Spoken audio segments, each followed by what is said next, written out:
അപ്പോൾ നമുക്കൊരു പേപ്പർ വെച്ചിട്ട് നമുക്ക് എന്തുണ്ടാക്കാം? മിനി ഫ്രെയിം ഉണ്ടാക്കാം.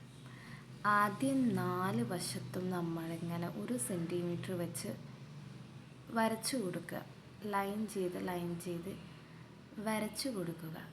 ഞാൻ പിന്നെ വരയ്ക്കാൻ പണ്ടേ മിടുക്കിയായതുകൊണ്ട് തന്നെ അടിപൊളിയായിട്ടെല്ലാം നല്ല ശ്രദ്ധിച്ച് സൂക്ഷ്മയോടെ വരയ്ക്കുന്നുണ്ട്. എന്തോടെ സൂക്ഷ്മതയോടെ. ഇനി നമ്മൾ ഇങ്ങനെ കട്ട് ചെയ്ത് എടുക്കുക.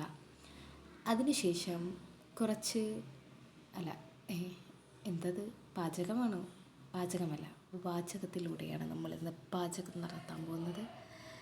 എന്നിട്ട് നമ്മൾ ഇതിങ്ങനെ കട്ട് ചെയ്തെടുക്കുക. കട്ട് ചെയ്യുക, 4 ഭാഗത്തും കട്ട് ചെയ്യുക. എന്നിട്ട് ഇതങ്ങോട്ട് മടക്കി കൊടുക്കുക. ഇതുവരെ എല്ലാം ശരി എന്നാണ് എൻ്റെ ഒരു വിചാരമുണ്ടായിരുന്നത്.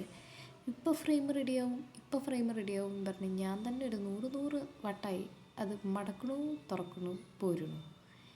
വീണ്ടും ഇത് റിപ്പീറ്റ് മൂഡ് ഓണാക്കി ഞാൻ വീണ്ടും പരിശ്രമിക്കുന്നുണ്ട്. പരിശ്രമത്തിനൊടുവിൽ അത് സക്സസ് ആയു എന്ന് നിങ്ങൾ തന്നെ പറയൂ. ഇതാണ് ഞാൻ പറഞ്ഞത്. എനിക്ക് പേപ്പറിൻ്റെ ക്രാഫ്റ്റൊക്കെ ഇഷ്ടമാണ്. പക്ഷെ അത് ചെയ്യാൻ എന്ത് കൂടെ വേണം? കഴിവും കൂടെ വേണം. നമുക്കത്ര കഴിവില്ല എന്ന് നമ്മൾ ഇന്ന് തന്നെ തിരിച്ചറിഞ്ഞു കേട്ടോ.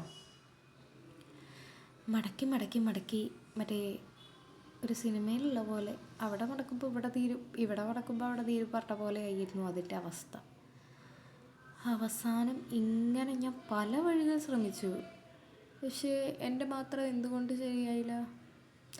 ചിലവരുടെ ശരിയാവും, ചിലവരുടെ ശരിയാവില്ല എന്നൊക്കെ പറയുന്നത് വെറുതെ ഇല്ലാലേ. കണ്ടോ, ഇതങ്ങോട്ട് റെഡിയാവുന്നില്ല. ഇത് നേരാക്കാൻ ഞാനെടുത്ത പാട്.